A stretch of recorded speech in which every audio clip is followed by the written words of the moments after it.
आनंद नित्यम माधुर्य रूपम परम वदेहम ज्ञानम वदांत वदितम सहितम सदैवम शरणैवतां देहवदं प्रसन्नम। यह श्लोक में ब्रह्म पुराण से उद्धृत करके आपके सामने स्पष्ट कर रहा हूं, और यह श्लोक उच्चारण करने का मेरा एक खास मकसद है, एक खास मतलब है। और यह मतलब और तात्पर्य यह है कि मैंने इस श्लोक का चयन ब्रह्मोपनिषद से किया है। ब्रह्मोपनिषद का तात्पर्य है जो ब्रह्मा ने अपने मुंह से उच्चरित किए, और हमारे 3 प्रधान देवताओं में सबसे पहले ब्रह्मा का नाम उच्चरित होता है, जिनके 4 मुंह हैं और चारों मुंह से चारों वेदों की रचना हुई है। और इस श्लोक में ब्रह्मा ने स्वर्ण देहा अप्सरा का आह्वान करते हुए कहा है कि जीवन का आधार आनंद है, जीवन का आनंद सौभाग्य है, जीवन का सौभाग्य पूर्णता प्राप्त करना है, और जीवन की पूर्णता प्रत्येक व्यक्ति की आकांक्षा है।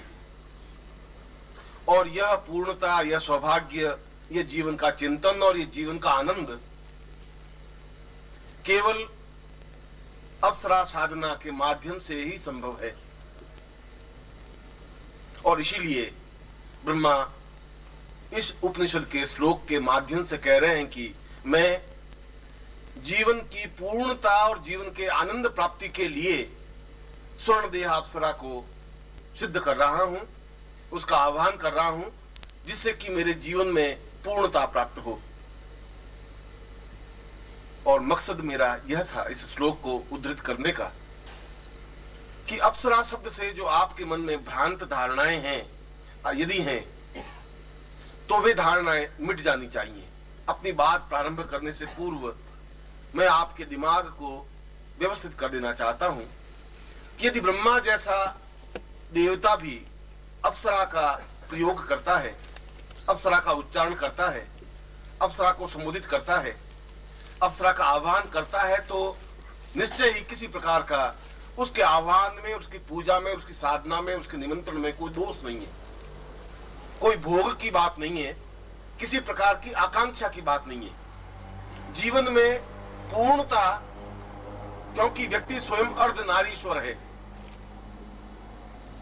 और नारीश्वर का मतलब है आधा शरीर। वो जो शरीर है उसके पास वह केवल आधा भाग है, और आधा भाग अपने आप में पूर्ण नहीं हो सकता। इसलिए ब्रह्मा भी पूर्ण नहीं है, इसलिए विष्णु भी पूर्ण नहीं है, क्योंकि उन्होंने अपने आधे भाग को लेकर के ही जीवन को संचालित किया। भगवान शिव एकमात्र ऐसे देवता रहे जिन्होंने आधे भाग, यदि उसके पास पुरुषत्व का था, तो उन्होंने आधे भाग में नारी रूप की कल्पना भी की, और फिर अर्धनारीश्वर शब्द से संबोधित हुए। इसलिए अप्सरा की साधना करना, अप्सरा को आह्वान करना किसी प्रकार की व्यभिचार या किसी प्रकार का दोष या किसी प्रकार की न्यूनता नहीं है। मैं एक देवता नहीं और 20 उपनिषदों के उद्धरण आपके सामने व्यक्त कर सकता हूं, और वशिष्ठ से लगा करके अत्रि तक और पुलस्त से लगा करके कणाद तक सभी ऋषियों ने और सभी महर्षियों ने यदि अप्सरा साधना को प्राधान्यता दी है, तो उनके देने के पीछे अभिष्ट लक्ष्य यह था कि जीवन में एक आनंद की अनुभूति हो सके। देह सुख की अनुभूति के लिए साधना नहीं की, क्योंकि अप्सरा साधना करने से गृहस्थ में कोई न्यूनता नहीं आ सकती। अप्सरा कोई पत्नी का स्थान ग्रहण नहीं कर सकती, अप्सरा कोई बहन का स्थान ग्रहण नहीं कर सकती, अप्सरा कोई पुत्री का स्थान ग्रहण नहीं कर सकती। अप्सरा तो केवल एक मार्गदर्शिका के रूप का स्थान ग्रहण कर सकती है, आपको बराबर गतिशील दे सके, आपके जीवन में एक हलचल मचा सके, आपके इस मुर्दा शरीर में प्राण फूंक सके, तुम्हें मार्गदर्शन दे सके, जहां तुम उलझ जाओ, जहां तुम्हारी परेशानी आ जाए, जहां तुम्हारी बाधाएं आ जाएं, जहां तुम्हें कोई रास्ता नहीं सूझ रहा हो, वहां तुम्हें रास्ता बता सके। इसीलिए अप्सरा को 4 रूपों में स्पष्ट कहा है कि अप्सरा साधना से, अप्सरा जब भोजन कराती है तो बिल्कुल मां की तरह बन करके भोजन कराती है। मात्रवत भोजन ही च अप्सराम वाम प्रजायते। जैसे मां अपने पुत्र को अत्यंत प्यार के साथ भोजन कराती है, ठीक उसी रूप में वह साधक को भोजन कराती है और प्रेमिका के रूप में उसको आनंद प्रदान करती है। और यहां मैं शब्द, जहां प्रेम और प्रेमिका शब्द का या प्रेमी शब्द का उद्धरण कर रहा हूं, वो आज के इस घिसे पिटे शब्द का मैं उच्चारण नहीं कर रहा हूं। यदि मेरे पुरुष मित्र हो सकते हैं और उसमें कोई दोष नहीं है, तो स्त्री भी मेरी मित्र हो सकती है। ये तो तुम्हारी आंखों में वासना है कि तुम उसको किस रूप में देखते हो, ये तुम्हारे आंख की न्यूनता है, उसके शरीर की कोई न्यूनता नहीं है। यदि मेरे 10 मित्र हैं और पुरुष मित्र हैं और उसमें अगर किसी प्रकार की अड़चन नहीं है, कोई बाधा नहीं है, अगर मैं उससे बात करता हूं तो मैं किसी प्रकार से शरीर मेरा न्यून नहीं बन जाता या कमजोर नहीं बन जाता या कोई गड़बड़ी पैदा नहीं होती, तो अगर 10 स्त्री मित्र हैं तब भी कोई न्यूनता नहीं बन सकती। जिस प्रकार से पुरुषों के साथ व्यवहार करता हूं उसी प्रकार से स्त्रियों के साथ भी व्यवहार कर सकता हूं। इसलिए जीवन में आनंद भौतिक सुखों से प्राप्त नहीं हो सकता। पंखा लगने से आनंद नहीं मिल सकता, सुख मिल सकता है। सुख एक अलग चीज है। सुख तो मैं एयर कंडीशन लगा दूंगा तो सुख मिल जाएगा, सुख तो मैं अच्छे वस्त्र पहनूंगा रेशमी तो सुख मिल सकता है, अच्छा मिठाई खा लूं तो सुख मिल सकता है, आनंद नहीं मिल सकता। आनंद और सुख में डिफरेंस है। सुख हम खरीद सकते हैं, आनंद को खरीद नहीं सकते। अगर आनंद खरीदते तो सारे जितने बिजनेसमैन है वे सब आनंद मग्न होते। वे तो बहुत टेंस में है, खाना खा ही नहीं सकते पूरी तरह से, 1 रोटी 1.5 रोटी से आगे भोजन ही नहीं कर सकते, शक्कर वो खा नहीं सकते, घी नहीं खा सकते, नींद वो ले नहीं सकते, क्योंकि अगर पैसों से खरीदा जाता तो फिर नींद खरीद लेते। वो करवटें बदलते हैं और गोलियां लेते हैं, 2-2 गोलियां, तब जाकर नींद आती है। पैसों से नींद नहीं खरीदी जा सकती, पैसों से भूख भी नहीं खरीदी जा सकती। कोई 4-6 रोटियां दाल में और दही में चूर के खा ले, संभव नहीं, उनके लिए संभव नहीं है, क्योंकि पैसों से भूख प्राप्त नहीं हो सकती और पैसों से आनंद भी प्राप्त नहीं हो सकता। आनंद की अनुभूति मित्र के माध्यम से प्राप्त हो सकती है। और इसीलिए अप्सरा को मित्र के रूप में ही एहसास किया है, पुरुष के लिए भी स्त्री के लिए भी। स्त्री उस साधना को करके एक अपना मित्र प्राप्त कर सकती है, पुरुष भी उसकी साधना को करके और एक मित्र के रूप में प्राप्त कर सकता है। उस मित्र में और उस मित्रवत व्यवहार में किसी प्रकार की आंख में न्यूनता नहीं है। अगर आंख गड़बड़ है तो फिर आपकी गड़बड़ है, उसकी आंख में कोई न्यूनता नहीं है, गंदगी नहीं है। अगर मैं तुम लोगों से एकांत में बात कर सकता हूं, किसी स्त्री से भी बात कर सकता हूं, तुम्हारी आंख में गड़बड़ है तो तुम सोचो कि गुरुजी क्या बात कर रहे हैं, और तुम्हारे मन में 20 सांप कूदेंगे दौड़ेंगे, जरूर कोई न कोई बात है, गुरुजी वहां अकेले खड़े खड़े बात कर रहे हैं, गुरुजी कोई गड़बड़ नहीं है, उस लड़की में भी कोई गड़बड़ नहीं है, गड़बड़ तुम्हारे हृदय में है।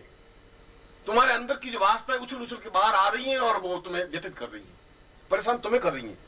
उसको बेचारे को पता ही नहीं वो बात, वो तो सीधी साधी बात कर रहा है, वो पूछ रही है, वो जवाब दे रहा है। एकांत है तो उसमें क्या आपत्ति होगी? एकांत में बात करने से, कमरा बंद करके बात करने से क्या फर्क पड़ जाएगा? तुम्हारे मन में जो संशय है, तुम्हारे मन में जो तर्क है, कुतर्क है, तुम्हारे मन की जो गंदगी है, वो तुम्हारी खुद की संपत्ति है, जिसको उछल करके तुम बाहर ले आते हो। दोष तुम दूसरों को देते हो, क्योंकि दूसरों को दोष देने में आनंद की अनुभूति, सुख की अनुभूति होती है। सुख व्यक्ति प्राप्त करता है दूसरों की आलोचना करके। दूसरों की आलोचना करने से बहुत सुख मिलता है कि फलानी लड़की जो है वो भाग गई, मुझे मालूम था, बहुत गड़बड़ी थी साली, मैं तो रोज उसके नखरे देखता था। और ये बात अगर कोई लड़की इस मोहल्ले में भाग गई है तो 15 मिनट में पूरी जोत में मालूम पड़ जाएगा, इतनी तेजी से बात फैलती। क्योंकि किसी का आलोचना करने का बड़ा सुख है। वो उसको कहेगी, वो उसको कहेगा, वो उसको कहेगा, इस मोहल्ले में 15 मिनट में ठेठ पूरे जोधपुर में पहुंच जाएगी बात।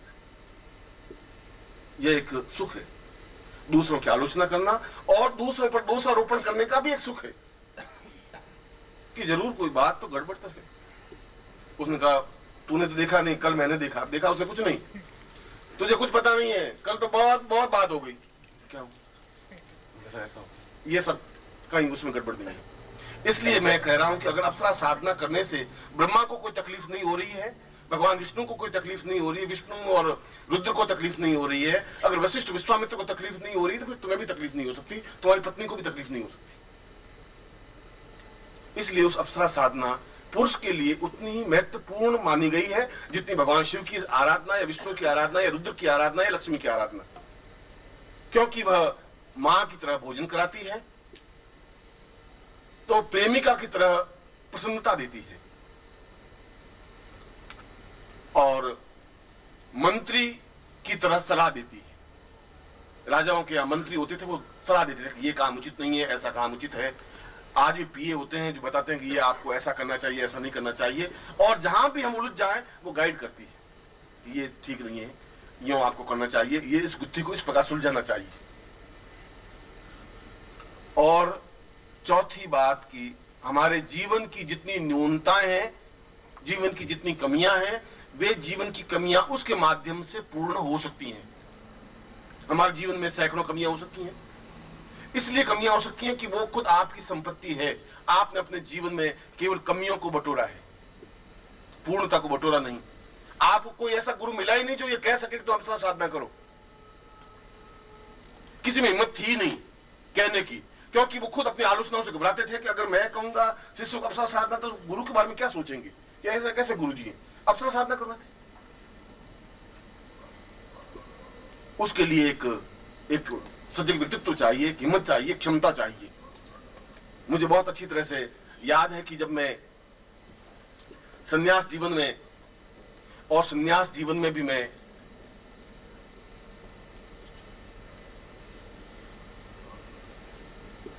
आपके सामने में अगर गृहस्थ जीवन में हूं, और गृहस्थ जीवन में रह करके अगर मैंने अप्सरा साधना की है, तो मेरी पत्नी को कोई आपत्ति, आलोचना नहीं हुई। और मैं इस समय भी अपने दोनों हाथ उठा करके पूर्ण ईश्वर को साक्षी करके कह सकता हूं कि मैं पूर्णतः एकनिष्ठ रहा हूं। इस बात का मुझे गर्व है।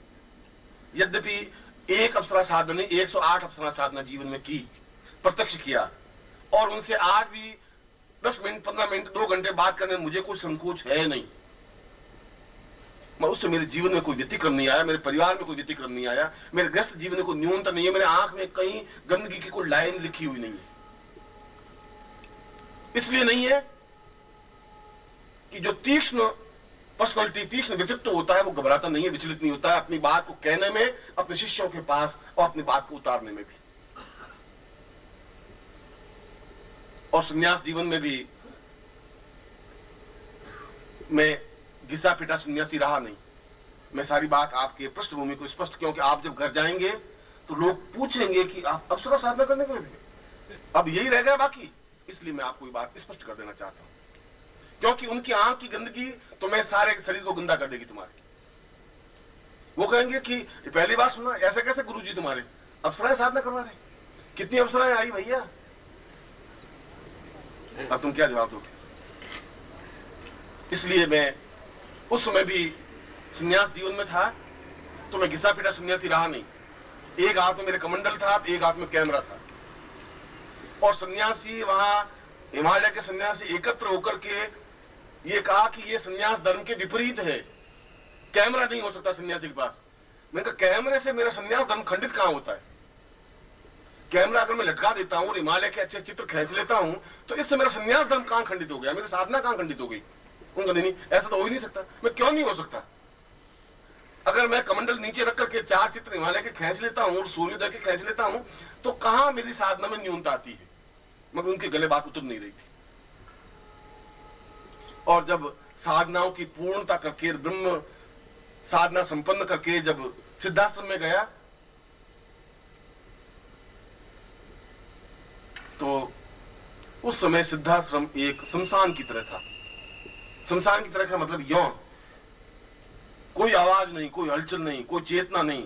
बस वो सन्यासी बैठे लंगोट लगाए हुए, आंख बंद किए, 2 साल से साधना कर रहे हैं, आंख बंद किए ध्यान लगा रहे हैं। कोई 3 साल से समाधि है, किसी की 5 साल से समाधि है। हमने कहा इस जगह अपन जिंदा नहीं रह सकते। ये आंख बंद करके 3-3 साल 2-2 साल अपन नहीं बैठ सकते, ये संभव नहीं है, ये उचित नहीं है। ये सिद्धि योगा झील है, इतनी सुंदर स्फटिक की नावें हैं। ये सिद्धि योगा झील में स्नान करने का एक आनंद है, एक तृप्ति है, एक संगीत है। ये सब ये कैसे होगा?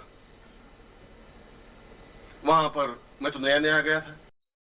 ओम परम तत्वाय नारायणाय गुरुभ्यो नमः।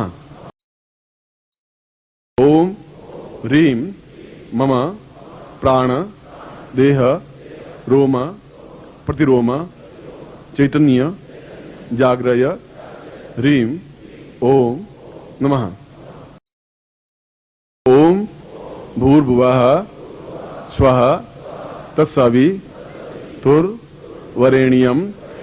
भर्गो देवस्य धीमहि धियो यो नः प्रचोदयात्।